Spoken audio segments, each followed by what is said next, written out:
People say it's easy to avoid an enemy, but hard to avoid your own. My wife and my best friend teamed up to destroy me. Right now, they are sitting in my company, drinking champagne, but they don't know that I spent the last 5 years just for this one moment, and that moment has arrived. Let me take you back to the beginning. My name is Alex, and I wasn't born with a silver spoon in my mouth. I grew up in a middle-class neighborhood where money was always tight. I had big dreams, but no one to fund them. So, I taught myself how to code. I spent my teenage years locked in my bedroom, staring at a broken monitor, learning programming languages while my friends were out playing sports. Fast forward to 10 years ago. I was 24 years old, fresh out of college, and I had nothing but a laptop and an idea. That idea became my software company. I built it from absolute zero. No investors, no family money, just pure grit. That is where my best friend, Mark, comes in. I had known Mark since we were 8 years old. We grew up on the same street. He was the loud, confident one. I was the quiet, nerdy one. We were complete opposites, but we balanced each other out. When I told him about my business idea, he didn't laugh. He said, "Alex, you build the product, and I will sell it."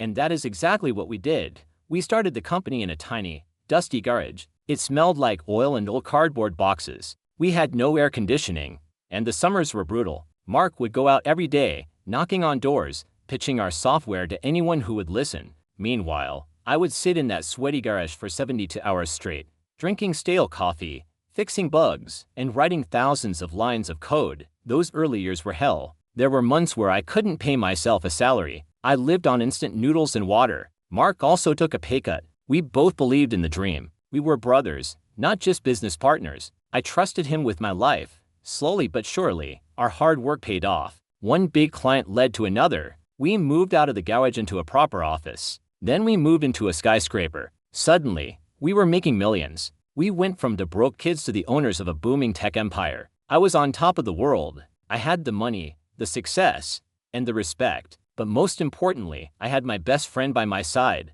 Then, 5 years ago, I met Emily. She walked into one of our company events. She was stunning. She had this magnetic personality. She was sharp, ambitious, and she knew exactly what to say to make you feel special. I fell for her hard and fast. We started dating, and within a year, I proposed to her. I was so deeply in love that I didn't see the red flags. I was blind. Emily told me she wanted to be more involved in my life. So, I gave her a position in my company as the head of human resources. I thought I was doing the right thing. I thought I was building a family within the company. I trusted her completely. I gave her access to all the employee files, all the internal records, and all the financial data. I told her everything. I had no secrets from her. At that time, life felt perfect. I had the best friend a man could ask for, the most beautiful wife in the world, and a business that was making more money than I ever dreamed of. I used to sit in my corner office, looking out at the city skyline, thinking to myself, this is it. I have won at life, but perfection is just the calm before the storm. Looking back now, I realize Mark and Emily had already started getting close behind my back.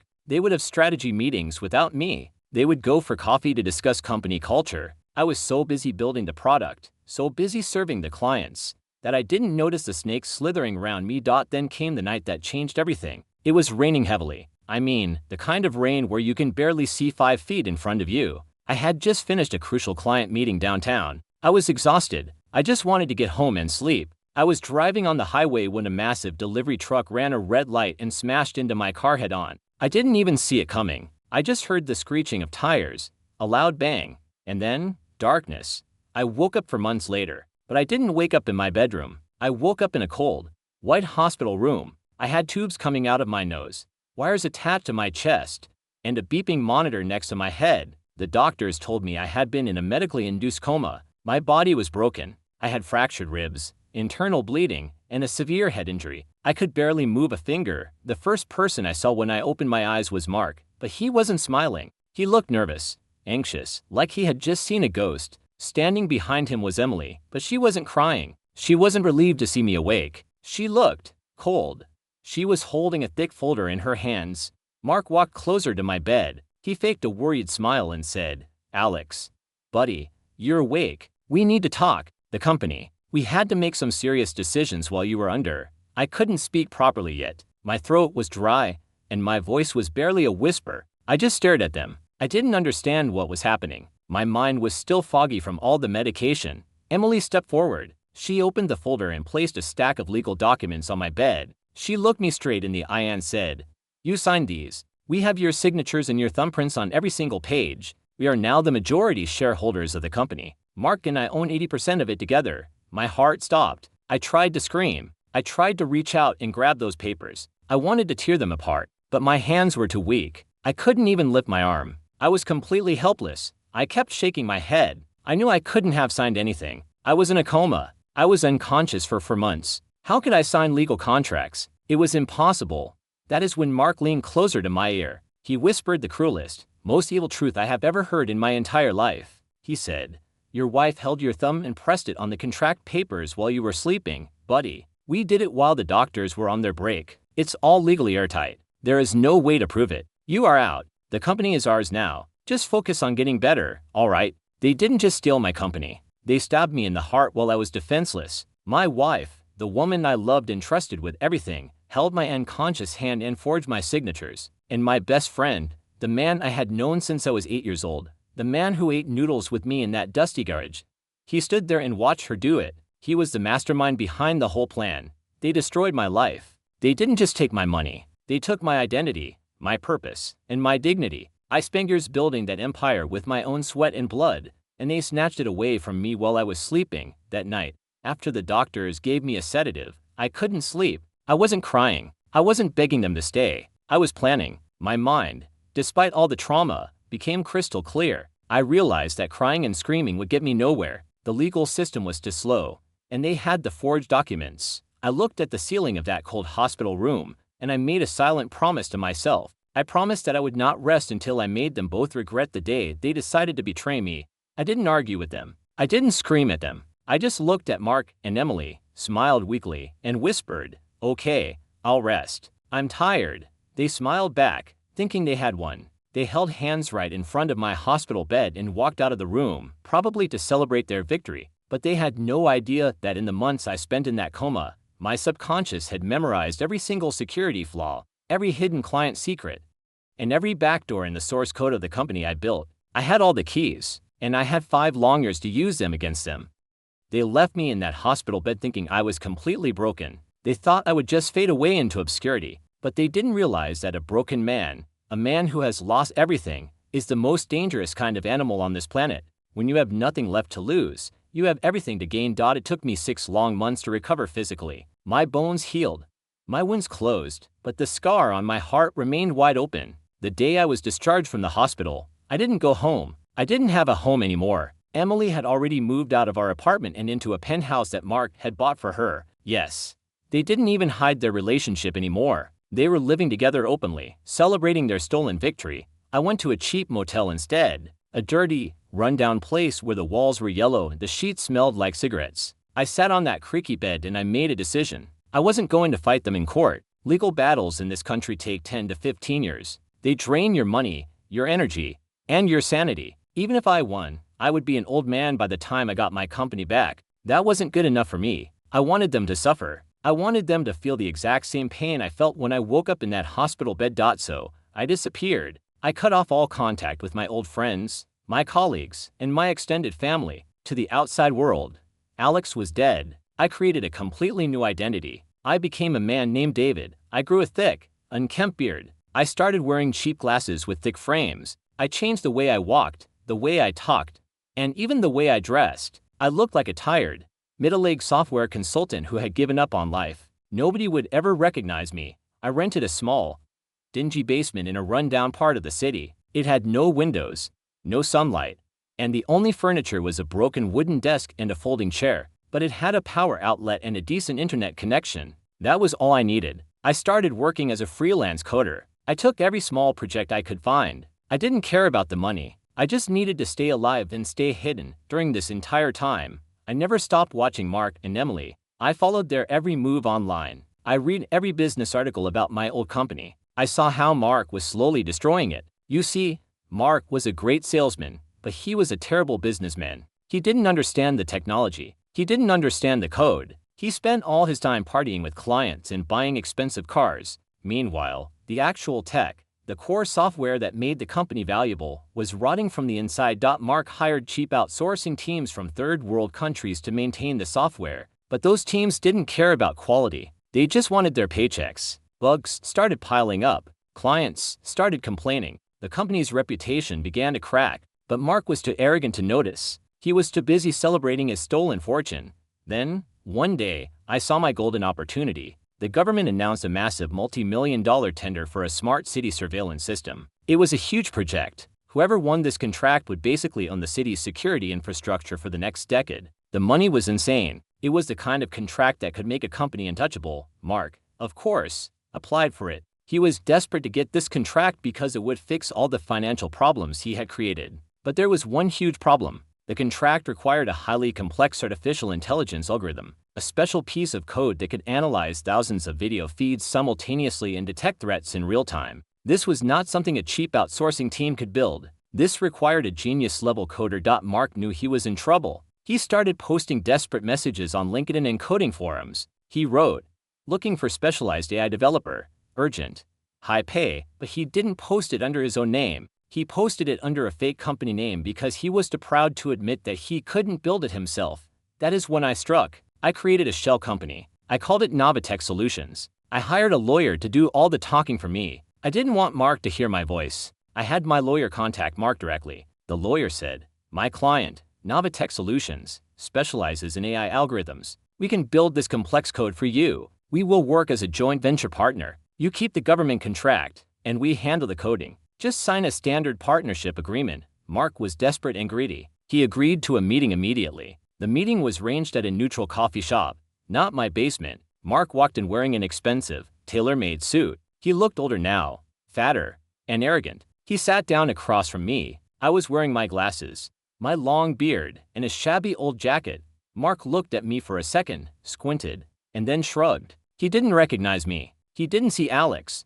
He just saw David, a tired, boring software nerd. I spoke in a slow, mumbling voice, completely different from my natural tone. I said, "Mr. Mark, I can build your AI, but I need you to sign this contract first. It's just standard legal paperwork, nothing to worry about." I slid a thick stack of papers across the table. The contract was 50 pages long. On page 23, buried deep in the fine print, I had inserted a very specific clause. It said, if the contract holder, Mark, fails to provide the necessary API keys and deployment servers to the joint venture partner on the agreed delivery date, the joint venture partner, Novatech Solutions, will be entitled to the entire equity of the contract holder's company as compensation for damages incurred. I knew Mark. I knew he never read legal documents. He was lazy and overconfident. He flipped through the pages casually, didn't stop at page 23, and just scribbled his signature on the final page with a flourish. He handed the pen back to me. He leaned back in his chair, smiling confidently. He said,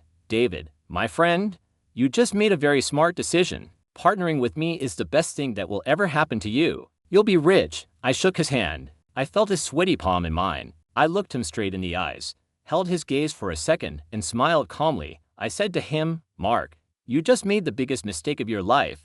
He laughed loudly, patting me on the shoulder. He thought I was joking. He walked out of that coffee shop, completely blind, completely arrogant. He didn't know that the man he just shook hands with was the same dead partner he had betrayed in that hospital room. He didn't know that I had just legally transferred the ownership of his soul, his company, into my hands through that one single signature. The contract was signed. The trap was fully set. All I had to do now was wait for the delivery date and pull the trigger. The contract was signed. The trap was set. Mark walked out of that coffee shop thinking he had just found a desperate fool to do his dirty work. He had no idea that he had just handed me the keys to his own prison. Now, all I had to do was wait for the delivery date and watch him destroy himself. After Mark signed that contract, I went back to my dark, windowless basement and got to work. But I wasn't just building an AI algorithm for him. Oh no. That would have been too easy. I was building a masterpiece of deception. I spent the next 2 months writing thousands of lines of code. But I didn't just write clean code. I wrote the versions of the software in one single program. The first version was perfect. It was beautiful. It was the most advanced AI surveillance algorithm I had ever built in my entire life. It could detect threats, analyze faces, and track movements with 99% accuracy. It was a work of art.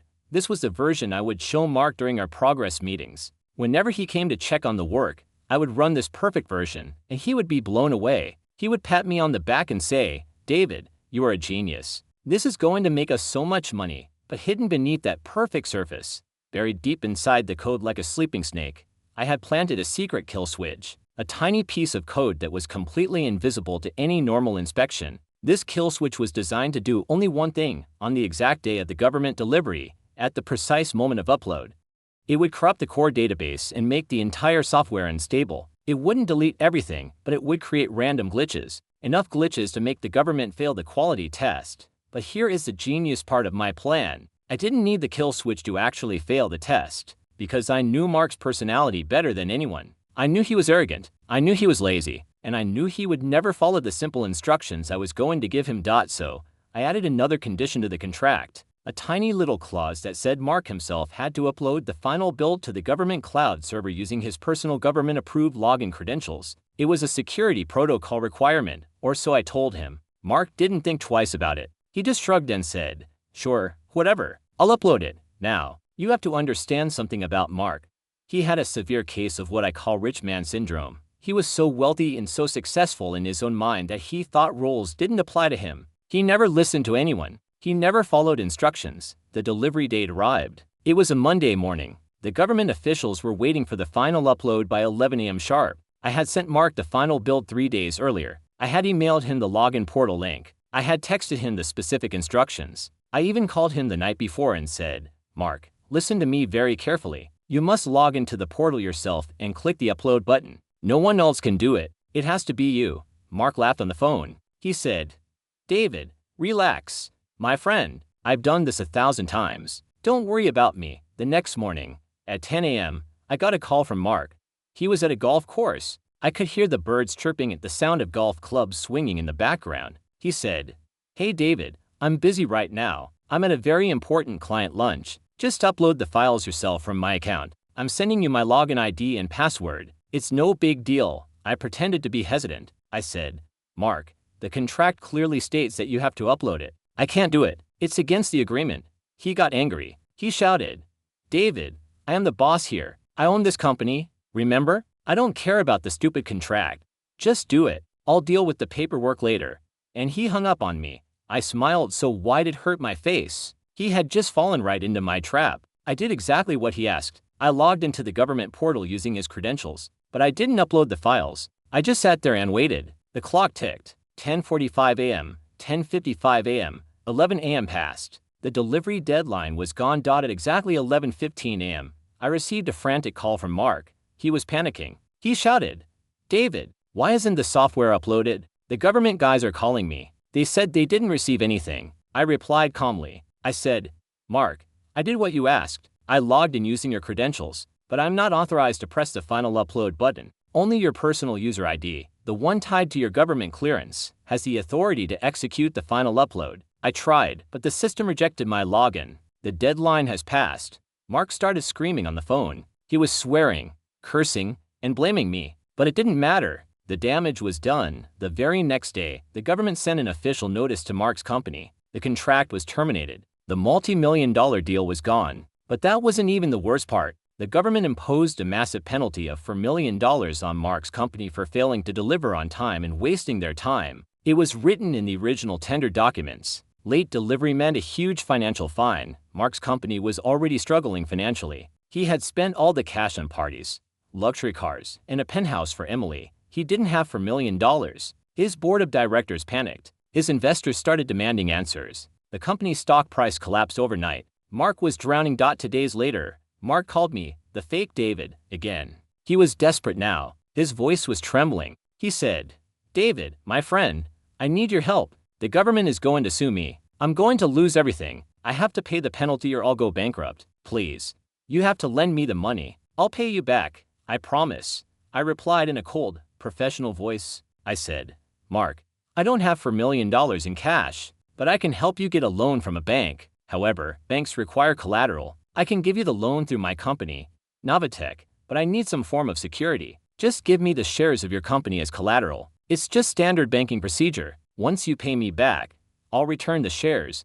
Mark was so desperate he was shaking. He said, "Yes. Yes.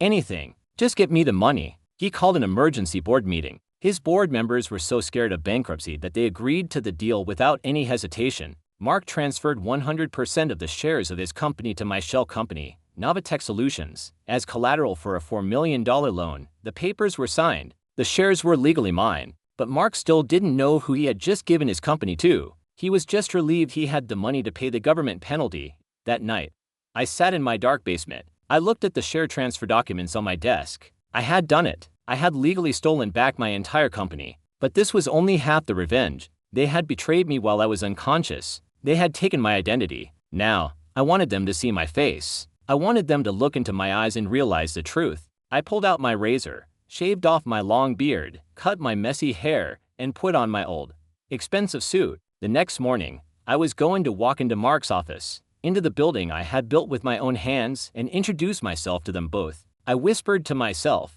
tomorrow, the ghost comes back to life.